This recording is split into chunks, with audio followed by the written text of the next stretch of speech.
Hello guys, today is a review with the Propel Ruckus. This is a very cool, unique electric skateboard, so let's get right into it. So for those who don't know, Propel released a new board called the Propel Ruckus that claims to get rid of speed wobbles. This statement surprised me, so I decided to try it out. On the trucks, there is a tiny wheel you turn, and the higher up you go, it reduces the amount you are able to turn. This makes it really nice if you wanted others to ride your longboard. It completely solves the problem of people loosening and tightening your bushings.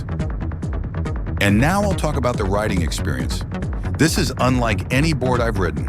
When I tried turning, it felt like the board hesitated and tried to possibly undo the turn. It's pretty hard to describe what it feels like. It is definitely something you can get used to, but it will feel weird returning back to a normal electric longboard.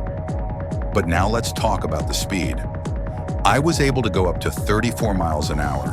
While going at that speed, I did not feel any sign of a speed wobble trying to occur, which makes me highly recommend this board if you want to do some racing.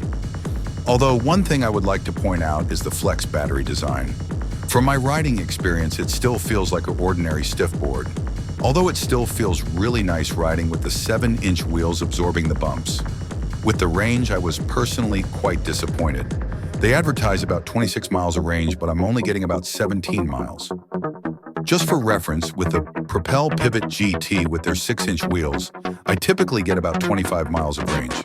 So I can't really recommend this board if you're wanting to get lots of range. Overall, if you're wanting to get this board, I would highly recommend it as long as you're willing to learn the different riding style needed to ride the board, and you don't care about tons of range.